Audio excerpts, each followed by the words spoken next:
Morning Sitaram, સ્વાગત છે આપણા નવા વ્લોગમાં. તો આપણે કામકાજ કરીને બેસી ગયા છે તુવેર વીણવા. જો અહીં તુવેર વીણું છે, અડધી તો વીણ નાખી છે, હવે આટલી વીણવાની બાકી રહી છે.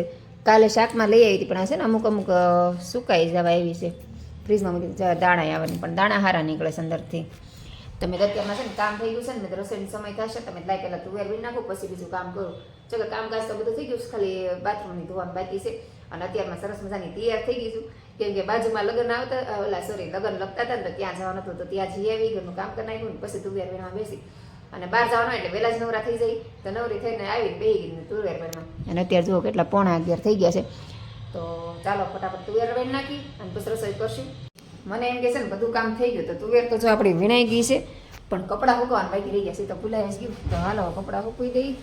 તો મશીનમાં ધોયેલા કપડાં પડ્યા છે એમના, તો હાલો ફટાફટ કપડાં મૂકી દઈ. નકર છે ને ત્યાં શિયાળાનું વાતાવરણ ને, તો કપડાં કોઈ વાતે ન ફૂકાય. 11 વાગે મૂકી દે, સાંજે 5 વાગે માંડ ફૂકાઈ દે. તો ફટાફટ કપડાં મૂકી દઈ. ઘરમાં ધમુભાઈને જોતા હોય પાછા કપડાં. એટલે એક નાખ હું છે ને આવી છું શર્મિલાબેનના ઘરે, અને આ ચંગુ મંગુ જો હારે આવ્યા. જો આ શિવભાઈ, કા શિવ બે જારે છે, મેચિંગ કરીને જ આવે.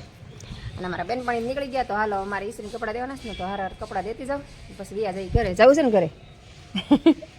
બેનપણી ઘરે ગઈ, બેનપણી નીકળી ગયા. અને એના ઘરે છે ને મારે મગને એવું લેવાનું હતું, કેમ કે એને પલાળ્યા હતા. જો મગને એવું પલાળીને રાખ્યું હતું, કેમ કે બપોર જમવાનું બનાવવાનું હતું ને, પછી એને લગ્નમાં જવાનું હતું, ભૂલી ગયા હતા. તો મને કે લઈ જાઓ, પાછું બે છોકરાને જમવાનું હતું, તો કે છોકરાને મગ ભાવે હશે ને તો લઈ જાત, નહીં કાંઈ નહીં. અને ધાર્મિકના કપડાં એના ઘરે પડ્યા હતા, મારા કપડાં ઇસ્ત્રી દેવા હતા, અને કપડાં ઇસ્ત્રી એને ઘરની બાજુમાં દેવા. હાલો બધા કામે હારવાર થઈ જાય. તો જે આવ્યું ઓમ શિવ નીચે આવી ગયા, હું ઘરે આવી. અને હાલો મગનું શાક ને રોટલી બનાવવાનું છે, અથવા તો ભાત બનાવીશ, જોઈએ હવે. પહેલાં મગનું શાક ને રોટલી કરી નાખું, પછી છોકરાને ખાવા છે ભાત બનાવી નાખું. તો હાલો ફટાફટ બનાવી નાખશું, અને મગનું શાક ખાવાની મજા જ આવે. હા, ધાર્મિકભાઈ જો સ્કૂલેથી આવી ગયા છે. કદમભાઈ કેવું છે આજે? તાવ છે? નોર્મલ છે તાવ? જો હા, તો મને આમ થોડુંક તાવ જેવું લાગતું હતું ને, તમે પેલા જોઈ લો. હા, ધમુભાઈ જો આવીને તરત જોવે જમવાનું શું બનાવવાનું છે એમ. કદમ સીતારામ દો કે? હા, ધમુભાઈને ભૂલાઈ જાય સીતારામ બોલવાનું. તો ચાલો, ધાર્મિકભાઈ આવી ગયા, તો આપણે હવે જમવાનું બનાવવા માંડી. તૈયાર તમે બધું કરીને નાખી દીધું છે. જો આપણે બેટર બનાવી નાખ્યું છે. જો આ ક્રશ કરેલા મગ છે, આમાં આદુ મરચાં અને લસણ નાખ્યું છે, આ ડુંગળી છે, અને આ ટમેટાની પ્યુરી હવે ખાલી મિક્સ કરવાનું બાકી છે, અને નમક નાખવાનું બાકી છે. મેં ધાર્મિક આવે ને પછી બધું મિક્સ કરીને બનાવવાનું ચાલુ કરી દઈ. તો હાલો ધમુભાઈ જમવા બેસી જાઉં ને. તો ચાલો આપણે ફટાફટ ચીલા બનાવવા માંડી. મતલબ આપણે ગુજરાતીમાં પુડલા કે હિન્દીમાં ચીલા કે, તો ફટાફટ પુડલા બનાવી નાખીએ. અને ધાર્મિકને તાવ આવે છે ને, તો આ બધું ખાવાની મજા આવે. કા મેં જો પુડલા બનાવવાનું ચાલુ કરી દીધું છે અહીંયા, અને બેટર એ તૈયાર થઈ ગયું છે. ને અમારા ધાર્મિકભાઈ બેસી ગયા છે જમવા. કેવા બને તમે? મસ્ત. આજ ધમુભાઈ પહેલી વાર બોલ્યા મસ્ત એમ, નગર તો સારું એમ બોલે. તો ચાલો આપણે ફટાફટ બનાવતા જાય ને, ધાર્મિકભાઈ જમતા જાય. ધાર્મિક જમી લેશે તો ઓમે આવી જશે, અને પલ ને માને આવી જશે. શર્મિલાને બે છોકરાને અહીંયા જમવાનું છે, તો ઓમ આવશે તો ત્રણેય દોસ્તર હારે બેસી જાય. તો ફટાફટ બનાવવા મળે. આ એક ઉતરીને એક ખાઈ એમ જ થાય. ધમુભાઈ જો અમારા નીંદર કરીને જાગી ગયા. કા હવે ટ્યુશન જવાનું છે ને, તો હાલ અમારે ધમુભાઈ નીંદર કરીને જાગી ગયા. અને હું ઘડી ખુઈ ગઈ હતી, અને ઠંડી બહુ લાગે છે મને. તો ઘડી તડકે બેઠી, પાછી ખુઈ લીધું, તડકે બે લીધું. અને મેં હું બે આવ્યા છે ને, તો એના માટે અત્યારે જો બનાવવું છે જમવાનું પાછું પુડલા. અને મારા પલભાઈ એને હજી કલાક વાર લાગે. આવું કાંઈક બનાવવું છે ને ગમે ખરું, પણ આ પછી છે ને આખો દિવસ લબડ લબડ કરે એનો મજા આવે. બનાવવાનું કંઈક મન થતું હોય ને, હું એટલે કાંઈક બનાવવું નહીં આવું એવું થાય. જો આપ કેટલા વાગ્યા? 11 વાગ્યાનું સ્ટાર્ટ કર્યું, અત્યારે કેટલા વાગ્યા? જો 2:30 વાગ્યા છે. આ એક જણું આવે ને એક જણા માટે બનાવવાનું એવું થાય. તો બધા એક સરખા ટાઈમે આવે ને, તો આખો દિવસ લબડ લબડ થાય, એટલે મજા જ ન આવે. તો અત્યારે ઓમ ને પપ્પા બી આવ્યા છે. તો જો ઓમ તો પાછો બાદ ગયો, પપ્પા આવ્યા છે એના હાટું બનાવીશ. પાછો ઘડી બંધ કરી દઈશ, પાછો ઓમ આવશે પાછું એના માટે બનાવીશ. પાછું બંધ કરી દઈશ, પાછો પલ આવશે પાછું એના માટે બનાવીશ. પણ એમ 5 વાગી જાય. હા, જમવાનું નહીં બનાવવું પડે એવું થશે. કંઈ નહીં, હાલો મેહુલ માટે જ બનાવી નાખ. તમે ટ્યુશન વહી ગયા ને, મેહુલ જો જમીન બજારમાં વહી ગયા. અને તડકો મસ્ત આવ્યો અવસ્થા. જો બાજરો સારો સુકાય છે, ને ડબ્બો તપાવવા મૂકી દીધો છે. અને મારા પલભાઈ ને ઓમભાઈ બે જમે છે. જો અત્યારે ઠેઠ બે જમવા બેઠા છો. હા, અહીંયા જ છું. બોલો શું છે? તા બે જમી લે, પછી વાસણ ઉઠી નાખી. કેમ કે વાસણ તો બાકી જ છે આજે, કેમ કે બધી હજી અત્યારે જેમાં. અને પલ માટે કેળા શાકને ભાખરી બનાવી અત્યારે. એને પુડલા સવારમાં ખાધા હતા, તો કીધું કંઈ એના માટે શાકને રોટલી ઓલા ભાખરી કરીને તેને શાકને ભાખરી બનાવી દીધું. એ જમી લે, પછી વાસણને ઉટકી નાખીએ આપણે. બપોરનું કામ કરીને અત્યારે નવરી થઈ. અત્યારે જેવું કેટલા વાગ્યા? 3:45 થયા. બહુ લપવાળું છે આ પુડલા ને એવું બધું બનાવું. અને પલય મોડો આવ્યો પછી એ બે જેમાં અત્યારે વાસણને ઉટકું તો હજી વાસણ ચડાવવાનું રહી ગયા. અને જો બાજરો ડબ્બામાં ભરી લીધો. કાલ બાજરો ભરવો હતો પણ બાજરો તપાવી મસ્ત તૈયાર કર્યો તો જોયો ને તો અંદર કીડીયું થઈ ગઈ એકલી. તે પાછો એમને મૂકી દીધો ને પાછો જ તપાવ્યો અને ફરતો ચોક માર્યો ને ત્યારે કીડીયું ગઈ. બહુ કીડીઓનો ત્રાસ છે અહીંયા તો. તમારે કેવો કીડીઓનો ત્રાસ છે મને કહેજો. અને શું કરું ચોક મારું ને તોય કીડીયું નથી જાતી બોલો. આ જો કેટલો મસ્ત ક્લિયર કરીને મૂક્યો છે ને પાછી કીડીયું ચડી જાય ડબ્બામાં ચડી જાય કીડીયું. અને બાજરો સરસ છે મારા ભાભીએ આપ્યો તો મને. તો હાલો આને છે ને ડબ્બાને ફરતો ચોક મારીને પાછો ડબ્બો ચડાવી દઈ ઉપર લાઈનમાં જઈએ એક ડબ્બો ઘટેશ છે ને વચ્ચે જગ્યા છે એની તો મૂકી દઈએ. અને પછી છે ને કપડાં બદલાઈ નાખું ને મારે જવું શાક લેવા. અને ગાવું પેલું છે ને કામ કરવાનું નથી થતું જવાનું. શાક લેવા જવાનું હજી થોડીક વાર હતી ને તો મેં લસણ ફોલી નાખું તો લસણ જો કેટલું બધું ફોલ નાખ્યું. 6-7 ગાંઠિયા ફોલ નાખ્યા. અને તો હજી ટાઈમ નથી થયો તો હવે ઘડીક પોરો ખાશું. હાથ દુખી ગયા મારે. અને પછી જશું શાક લેવાનું. કબૂતર બહુ હેરાન કરે છે. અહીં બેન પંખે આખા પંખા હલાવી નાખે આમ જો કેમ બેહતા હશે કોને ખબર.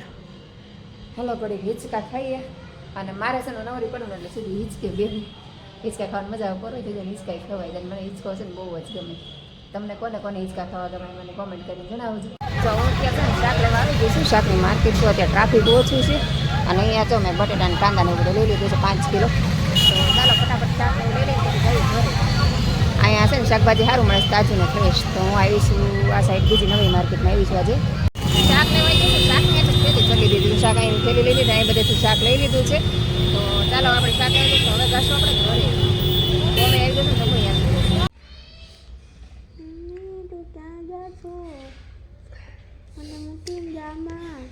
ક્યાંય મૂકી નથી જતી અહીંયા સ્વેલ.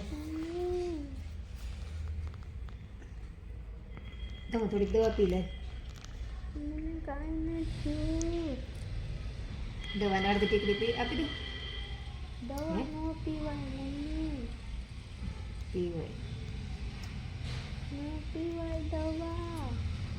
શું કામ ન પીવાય?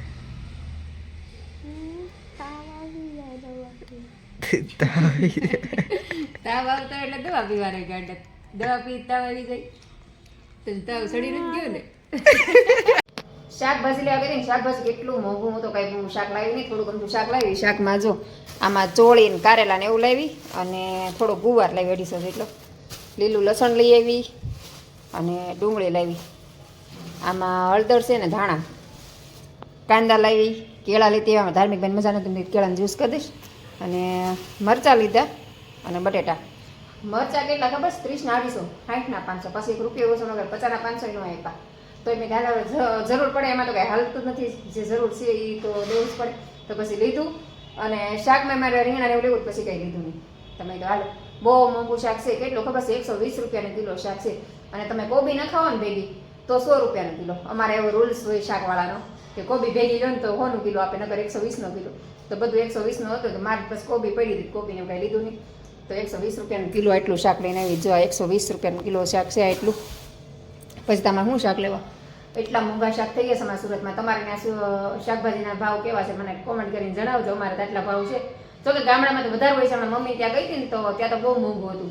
ત્યાં તો 40 નું 250 ને એમ હતું. એમ તો અમારે 100 કિલો મળે. એટલે તોય પણ અમારે શું છે થોડુંક સસ્તું હોય ને એટલે થોડુંક અમને વધારે લાગે. અને ગામડામાં જઈએ એટલે એનાથી વધારે લાગે. તો હાલો હવે ફટાફટ આપણે શાક બનાવી નાખીએ. તો શાક છે ને બધા બપોરના લાવીશું. ચોળી બપોરે થાય, ગુવારે બપોરે થાય અને કારેલાઈ બપોરે થાય. અને અમે છે ને બપોરે કોરા શાક કરીને અત્યારે રસાવાળા. તો આમાં રસાવાળું થાય એવું કોઈ શાક નથી. અને ચોળીને એવું તો સાંજે કોઈ દિવસ કરવી નહીં. તો અત્યારે છે ને ડુંગળી બટેટા કરવાની છે. તો હવે ફટાફટ નાખીને જો શાક લઈને આવીને તો કેટલા 7 ને 10 થઈ ગઈ. તો ફટાફટ આપણે ફ્રેશ થઈ જાય અને રસોઈ બનાવવા મળી. અને ધમુભાઈને તાવ આવે તો એના થોડી ખીચડી બનાવી નાખું.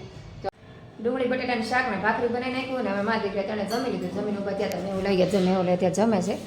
અને હારે હળદરવાળું દૂધ બનાવી નાખ્યું હતું. મેં આપણે જમવાનું બાકી છે એ જમી લે. પછી વાસણને ઉડકી નાખીને વાસણ જો કેટલા બધા થયા છે. અને શાકભાજી મૂકવાનું બધું કામ બાકી છે. અને 9 વાગી ગયા. આમાં ધાર્મિક ભાઈને અમને બેન વાંચવા બેવું ને એટલે મારી દીકરી તમે જમી લે. મેવાનું પાછું નક્કી ન હોય. ત્યારે પહેલાં આવી જાય મોડા ખાઈકા પાઈકા પાછા તરત જમવાનું બે એવું હોય. તો બસ આજનો બ્લોગ અહીં પૂરો કરી દઈશું. તો તમને મારા બ્લોગ ગમતા હોય તો ચેનલને લાઈક શેર અને સબસ્ક્રાઈબ કરી દેજો. તો આપણે કાલના વિડીયોમાં ફરીથી મળશું. ત્યાં સુધી બધાને ગુડ નાઇટ. Bye bye.